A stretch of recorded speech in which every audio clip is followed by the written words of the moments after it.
Hello, beautiful people. I'm glad to see you today. It's the Hope Desk, and I'm Kimberly Dark. And yeah, I'm a writer and sociologist and storyteller. I have some simple answers for you about some of your questions on social inequality. And I just want to say, as usual, I don't have all the answers, and I don't have the only right answers, but I will spend up to an hour every month with you doing what I can to address issues that folks like you have raised. So we're doing this because, to my mind, it is hopeful if enough people feel like they know enough to be able to join public conversations about things that influence our lives. So the internet's been a little funny today. I hope it's going to hold as we are here together because you are watching this live right now, but we also are trying to put these on YouTube, and Emily is going to give you a link for that eventually in the chat, so that you can look up past episodes of the Hope Desk if you would like to. So yeah, today we are talking about food deserts, and also about this idea, this way of talking that people use. It's like, oh, such and such is the last acceptable form of discrimination. We're going to talk a little bit about that because here's the spoiler. That's almost never true. so hey, I'm going to talk about these things for a little while. And then, just so you're prepared, I'm going to ask you, where else do you feel like you might talk about these topics, and or maybe what do these topics relate to that is of importance to you? Maybe that. So you can feel those questions coming, and of course you never have to answer my questions if you don't want to. That's fine too. Hey, food deserts.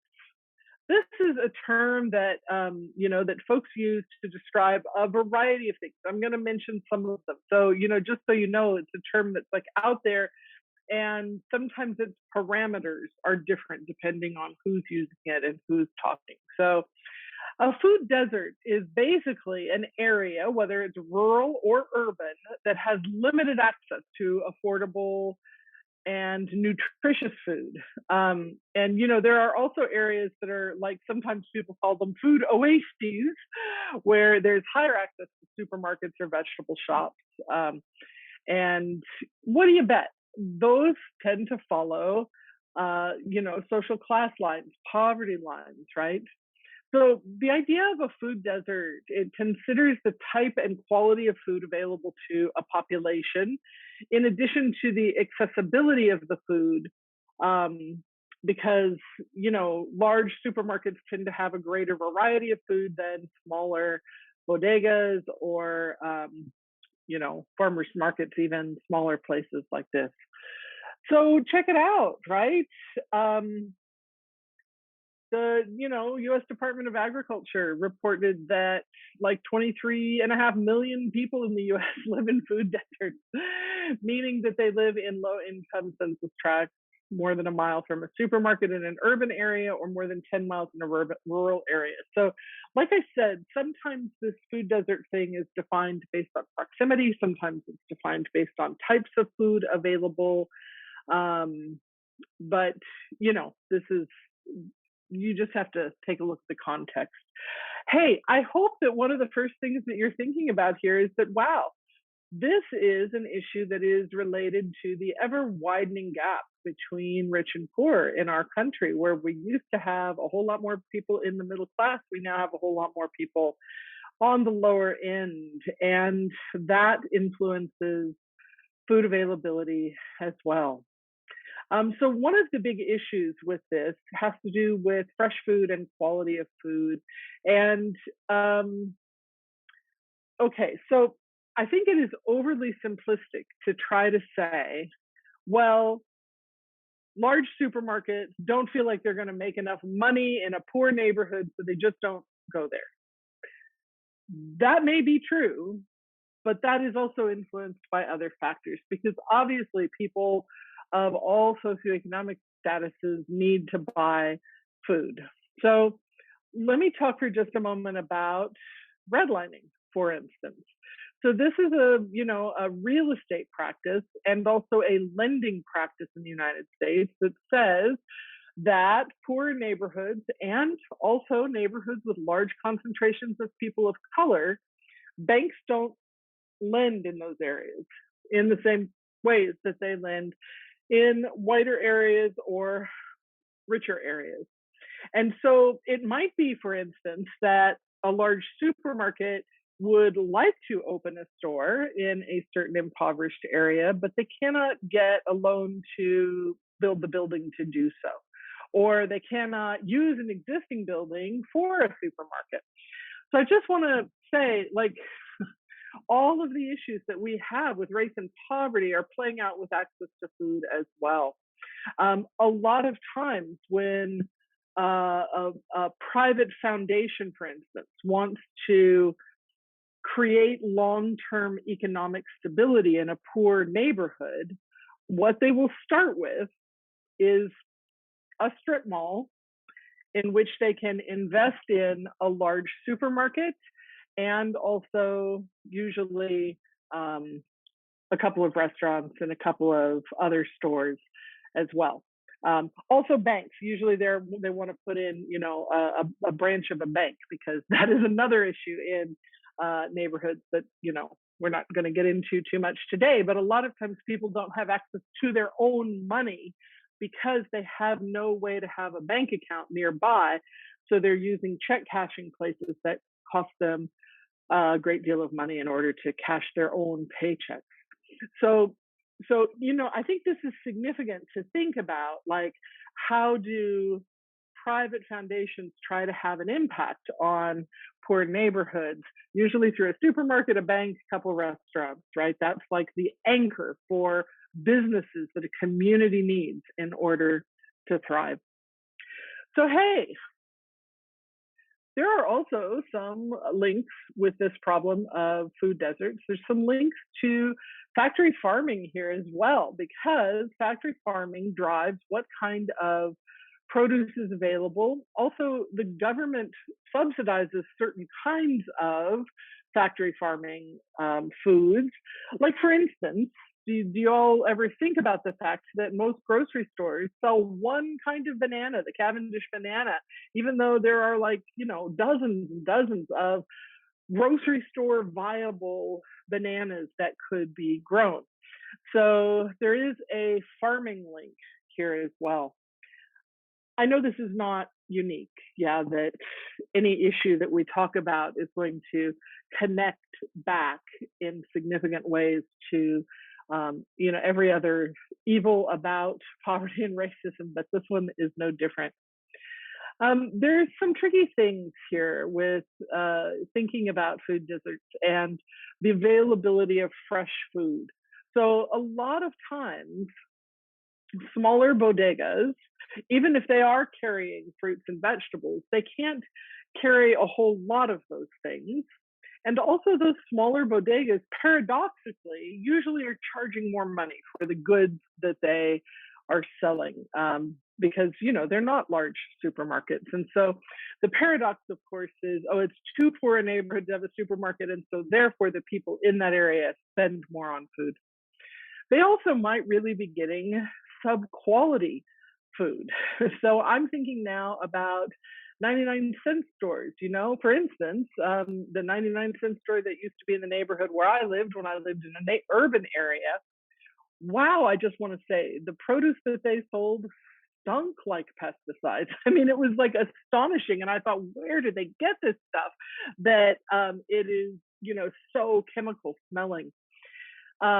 Obviously a different kind of produce that is available in a supermarket, and a different kind of produce still than might be available at a farmer's market.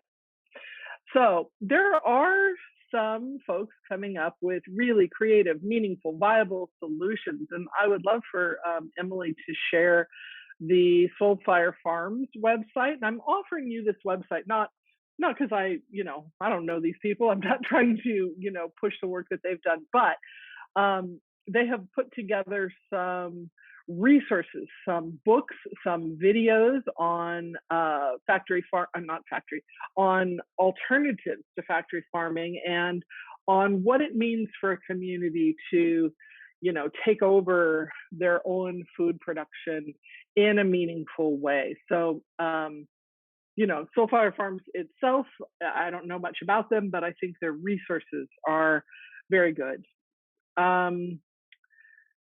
There's another thing that I just want to mention, and that is the way that rhetoric about food deserts feeds into rhetoric about the obesity epidemic. And I'm using air quotes because you may already know if you've listened to me talk about this in another video. Obesity itself, as a way to describe fat bodies or fat people, is an invented medicalization. And I don't think it's useful to create that kind of medicalization. There are correlations between obesity and a variety of diseases, but so far it is not causal. So I think we should just toss out this word entirely and talk about fat and fat bodies and, discuss that meaningfully, because hey, there are also correlations between every other kind of traumatic experience in a marginalized body. So a lot of those same diseases that correlate with being fat, they also correlate with being a person of color, or correlate with being disabled, or correlate with, basically living in a stressed out situation because of one's body or identity.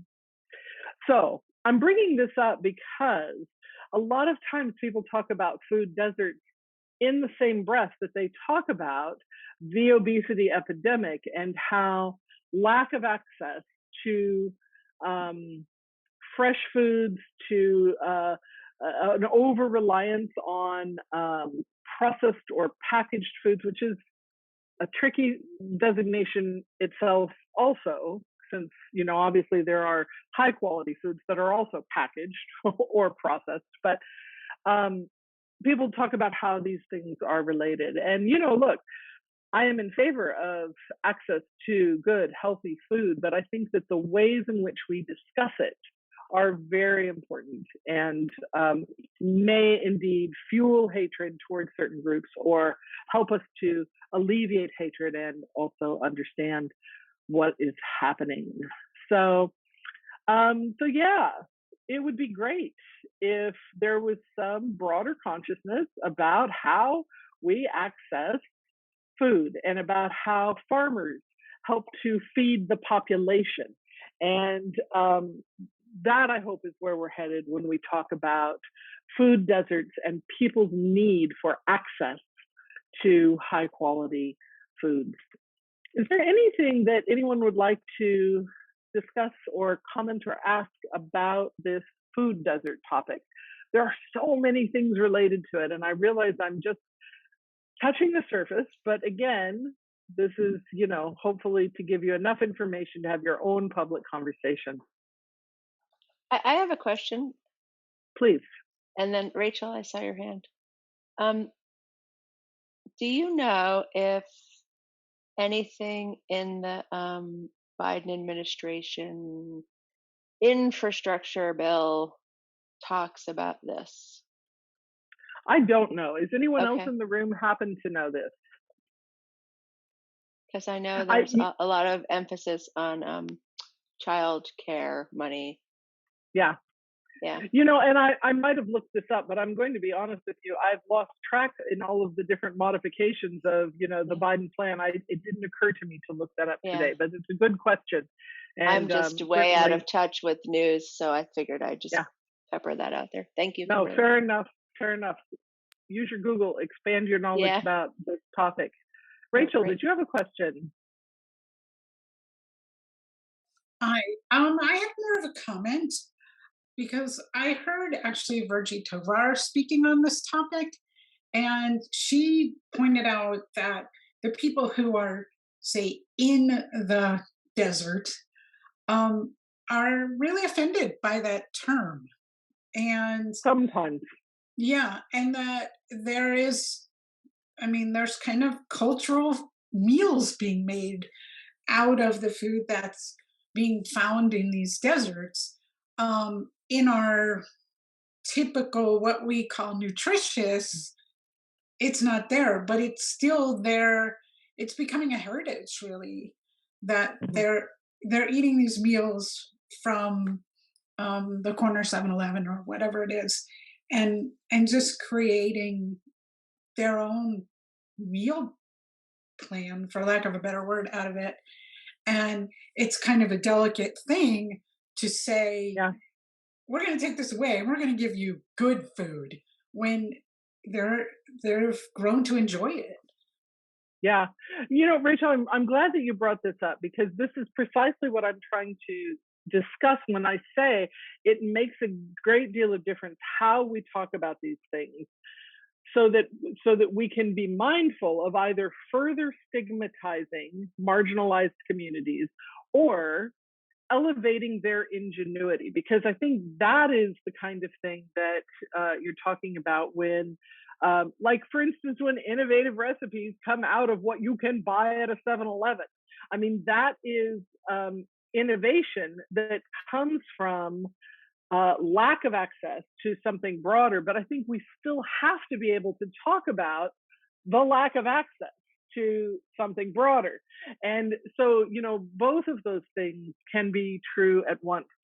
A lot of times, too, this is part of why I'm giving you the Soulfire Farms website, because there are so many small, innovative community efforts around this topic now that it is unfair to say, oh, people in food deserts are victims and they're all just stupidly consuming Twinkies and potato chips.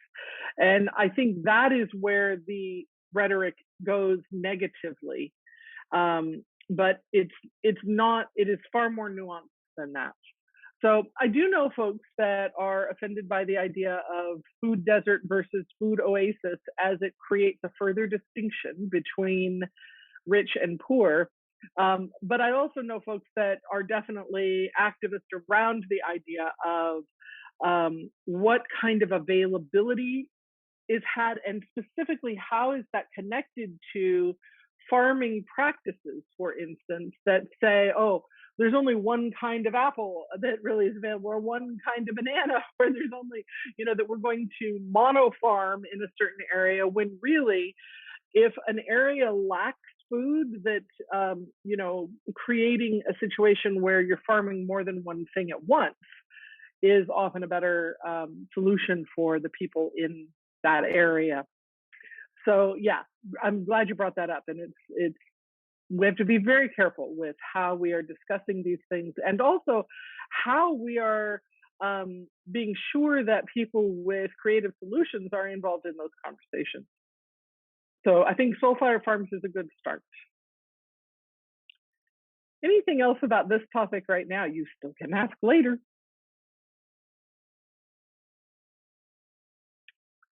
Okay. I want to talk a little bit about this idea that such and such is the last acceptable way to discriminate.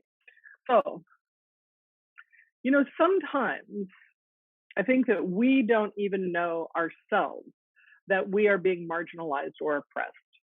I'm just gonna, take this as a starting point, and we'll go other places with this conversation too. But I think this is true. So, for instance, when I grew up, I was a fat kid. I was a girl, among many other things. And I knew from as far back as I can remember that girls had particular roles and that I was limited to them. I knew that as far back as I can, that I have sentience. So as a young child, I also learned that a lot of adults thought those limitations were unfair, even though they were a social reality and nobody was going to openly challenge them. So I had a consciousness about gender female being a subjugated status from as far back as I can remember. Okay. I also knew I was fat, and because my body was wrong, that I was considered flawed and unattractive. And further, I knew that my body was seen to be under my control, even though, the way I looked really wasn't under my control. I knew that it was my job to make my body act right. Yeah. And so what this means was, like, with regard to gender, that seemed like a really fixed point.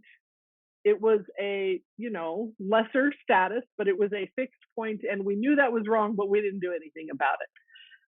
But with regard to fat, isn't this tricky? It was like I had potential, but I was pitiable as long as I remained fat. Yeah. So no one questioned this. And it was also seen as just to treat people that way because they were making the choice to be fat. They were making the choice to be seen as lazy and gluttonous and stupid and, all of those things that we go through. So I hope you're starting to see there's a big difference between being marginalized for being fat and being marginalized for being female. One was internalized as a just way of the world operating, whereas being female was like, people did acknowledge that, yeah, it sucks that women make less money. Yeah, it sucks that women don't have, when I was a kid, women still were needed a man to co-sign to get a checking account, right? This is not that long ago.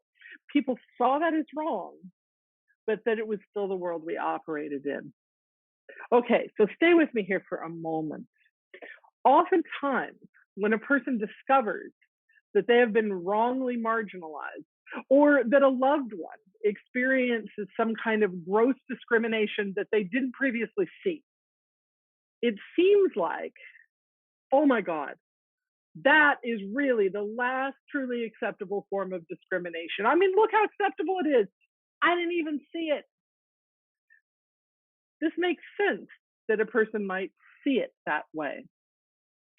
I hope, though, that this view is one stop, hopefully, on a long journey toward a broadening awareness of this fact. And if you've been following my work for any amount of time, or if you've read any of my books, then you know that this is a thing that I talk about a lot. So I hope that we have a broadening awareness of the fact that we live in a culture that lines people up based on appearance and identity along a hierarchy of worth that allows for violence to be done under the guise of normalcy. It's all just normal. So check it out. Until we abolish this kind of hierarchical thinking, the criteria for placing people in hierarchy remains endless. So think that through for just a moment, right? In certain settings, religion is the primary determiner of hierarchy. In certain settings, it's going to be race. In certain settings, it's going to be gender. But my goodness, over time, it shifts and changes. But you know what almost never happens? It almost never happens that things become completely insignificant because we still have this hierarchical thinking in place.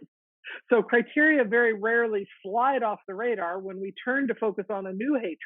Like, for instance, lots of people think racism is wrong, but it still happens and is embedded in systems and institutions in ways that still feel normal. So the obesity epidemic might intensify the hatred of fat people, but it does nothing to actually get rid of racism or sexism in the hierarchy. The rest of the hierarchy remains intact. So it's wonderful to notice. I mean, I just want to say it's really wonderful to notice that you are being wrongly oppressed if you find that out, or that, suddenly you love someone who, uses a wheelchair, and suddenly you notice. Of course, you're going to notice if you are an able-bodied person in a way you never have before. Oh my gosh, my loved one has limited access to the world, and how wrong is that? Of course, you're going to notice. So that's great. And the task is now look around and see who else is also being wrongly oppressed as well. Um, there's another issue here, which is sometimes we'll latch onto an issue as a crusade, right? And we actually don't really care about people with other issues because this one seems like the worst one. It seems like the one that has to be addressed. There is no hierarchy of oppression. It's the worst one is always the one that's happening to you right now. Yeah. That's the one that's the worst one. And so, yes, we definitely can talk about how whole social institutions are set up around racism or around sexism. But, you could talk about that with fat phobia or ableism or anything else as well. So I think at some point we have to ask ourselves, like, do I just want into the club where people are respected for their innate humanity? Or do I want to abolish all criteria by which people's humanity is questioned? That, I think, leads us to a place where we don't try and say, oh, well, this is the last one, or this is the most important one, or gay is the new black. I can't remember what magazine cover I was so shocked to see that on, maybe 10 years ago. So yeah, there are lots of acceptable bigotries. Just think about things like Roma people across Europe talk about a long-standing acceptable bigotry. Think about short men and fat women and how we want to use disabled people as inspiration porn without actually offering the kind of support and respect and services that would allow them to contribute their ample gifts to the culture more easily. All of it is discrimination that is highly acceptable in our culture. So I'm not sure if I've explained that adequately, but I think you're going to tell me right now, and Emily is also going to share with you a nice little essay from Aubrey Gordon, who writes under the pseudonym Your Fat Friend. This is from a few years ago, this essay, and so she is writing under that pseudonym, even though she has a book out using her actual name now. But she talks about this one a little bit in this essay.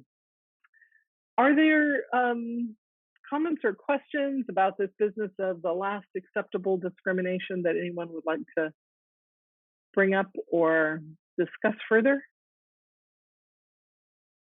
I was in my daily morning meeting with my team today on Zoom for my job in tech at a San Francisco-based adjacent tech company.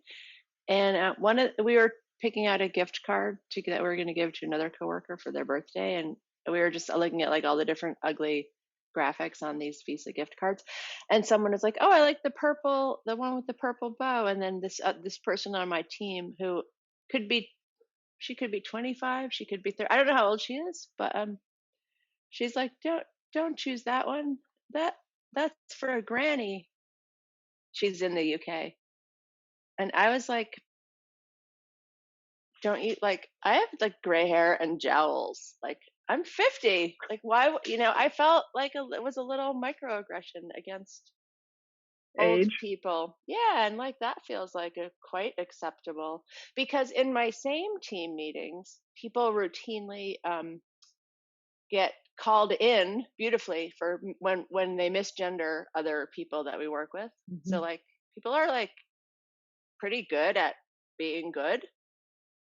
But there was that that ageism moment where I was like, ugh. Yeah. Speaking as a granny, I like that purple gift card. Yeah, this is the thing, really. What you're pointing out is that there's always another one that you can point to and say, oh, actually, this is really acceptable in our culture too. Actually, so is this one. And that will always be the case unless we disrupt the whole idea that humans should line up along a hierarchy of worth based on appearance and identity. That's what needs to be abolished, not each individual one separately as though it is the last frontier. Yeah. So it is great to crusade against discrimination and marginalization in whichever form you want to crusade against it. But I think to hold on to the bigger picture which is that hierarchy, overarching hierarchy itself, is actually the bigger problem. Anything else about that right now? Yes, Rachel. Thank you. So this has me thinking about kind of this weird reverse sort of discrimination in that an example would be my daughter and I hiked the Grand Canyon a few years ago, and someone saw me huffing and puffing coming up from the bottom, and they're like, this is so amazing, someone your size is doing this, like somehow I'm special, versus my daughter, who's also, certainly challenged by this, but isn't a straight bug. So they're not going to say this to her. Right. And it's like, don't treat me special because I'm fat. Don't discriminate against me either. But this is kind of doing the same thing. Well, and actually, I would like to point out too that really is an expression of marginalization and stigma as well. It's just, we have so many of these moments with fat bodies, which are supposed to be unhealthy bodies, that, even though there's not clear evidence that that's true for all fat bodies, there's not any evidence of that, that, we have so much like health and concern veneer over the top of insult. It's supposed to be like, it's like as a person myself that I spent most of my life, I'm rather arthritic now, and I'm not in great physical shape, but I spent a lot of time in the gym and in the aerobics class and you know what, you can get a little love at the gym if you are a beginner and you're there to lose weight, and they're like, yeah, fight the good fight. But if you are the person who comes every day and you just always look how you look, there's not much love there for you. Love. It's like, wait, why haven't you changed yet? It's like, well, maybe my body is not going to change, and maybe you're the one whose views need to change. Well, this even has me thinking, when I make heroes out of people like Reagan Chastain or Jessamine Stanley, I'm part of that problem. Because so let me challenge that briefly. I think it's possible you're part of that problem. It's also possible that what you are elevating as exceptional is their tenacity in the face of oppression. And I think that is a true thing to admire. Like it takes some guts to keep being the fat person who shows up at the gym, mm-hmm. to keep being to be the fat yoga teacher, the fat disco dancer, it takes some guts to do that, because people will constantly ridicule you. So if that's what you're admiring, then I think that's admiration well placed. But if what you are admiring is, oh my God, you can do a handstand, then that potentially. Understood. Okay, thank you. I feel better about myself now. Well, my work here is done. Anything else about either of these topics, really? Yeah, my name's Fran, and hey, Fran. Hi. I'm glad you're talking about this. I guess one thing I'm hoping is that people can begin to find the words to comment on it in real time. Because when people say stuff, it's like you feel hit by a deer in the headlights, and you don't know what to say. And it would be great to develop that vocabulary, that conversation. I'm so glad you said that, Fran, because I feel like, all of us are, we're on a path, right, of hopefully getting more and more skillful at the way that we discuss certain things. I mean, this is part of the point of having something like the Hope Desk, because I really was hearing from people a lot, especially last summer of 2020, right? I was hearing from a lot of people that were like, I want to talk about racism in America, but I'm afraid I'm going to say the wrong thing. Afraid I'm going to use the wrong words. I'm afraid I don't know enough about this. And I think we have to normalize being vulnerable enough to try. And we have to normalize somebody saying, I don't like the way you said that. And instead of becoming defensive, we say, wow, I'm interested to know what offended you, right? To come back to curiosity about how we interact about sensitive topics, because just not interacting about them is not an option. Right, but I mean, when someone makes microaggressions, even to be able to, instead of just sitting there and not knowing what to say, to have responses to that are, that are authentic, and I don't mean that are just hostile and mean. I mean that, sort of we honor ourselves, but also point out to another person that there's a flaw there, or something. I don't even know the words to say it really, but that there's that it can be addressed. No, you're saying something very powerful. And, it is possible to simply say, even if you're not sure what to say, to just say, I'm uncomfortable right now about the way we're discussing X, and then see what else happens. I want to pause. I could say a little more, but I see that Nancy on the screen is excited to say something, and I'll bet she has something great to say. What is it, Nancy? Oh, you're still muted.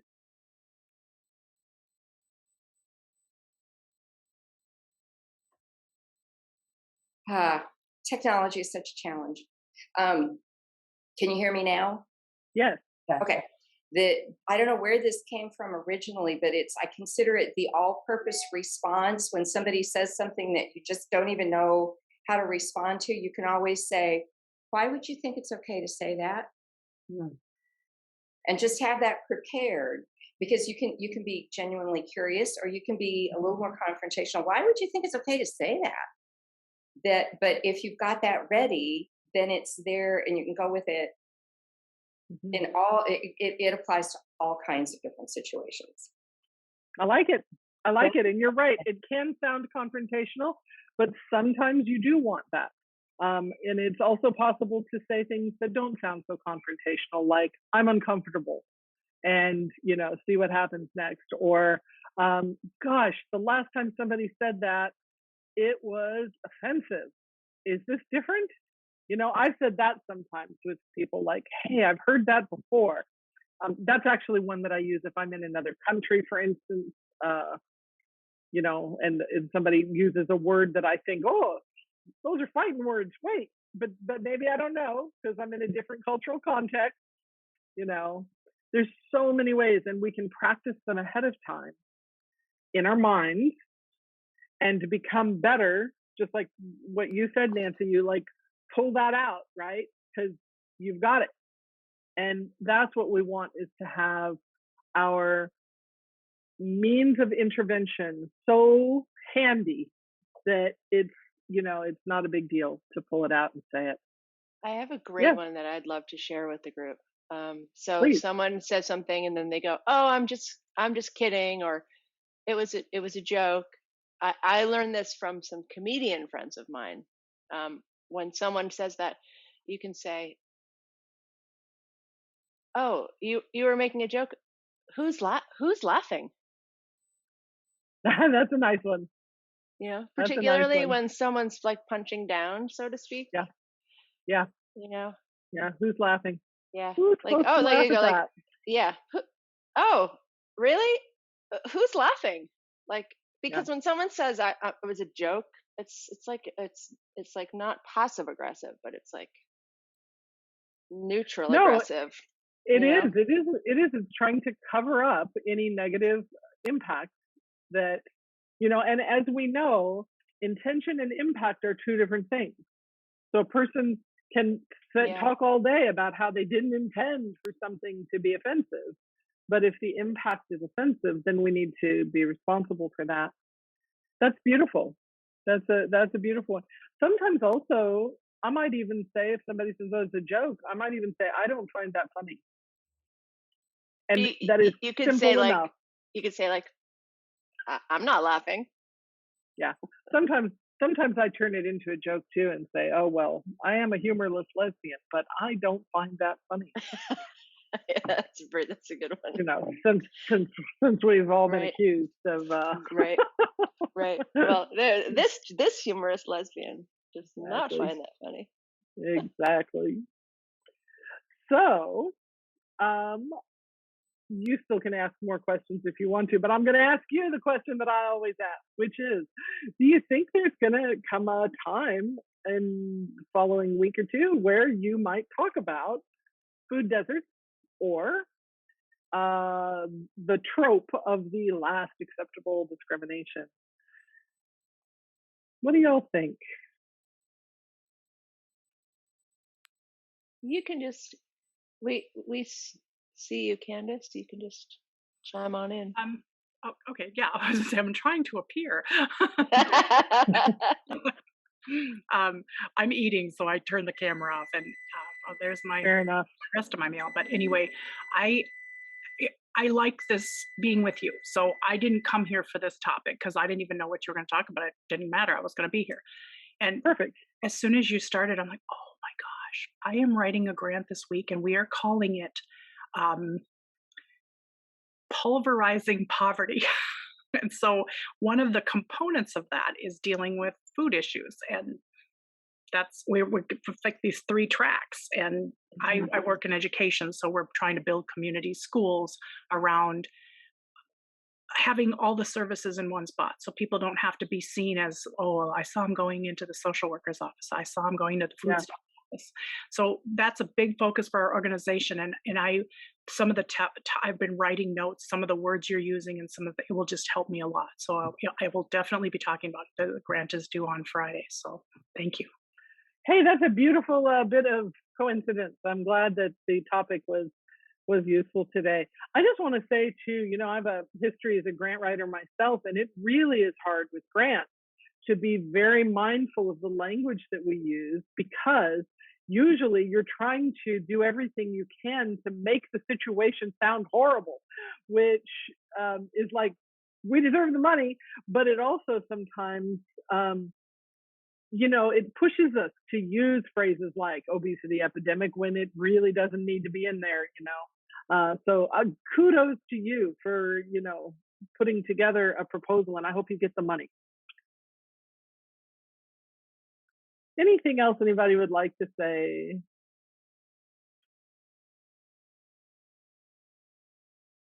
All right, my dears, you know, I think Emily has already shared with you my social media. If you don't already have it, now you do.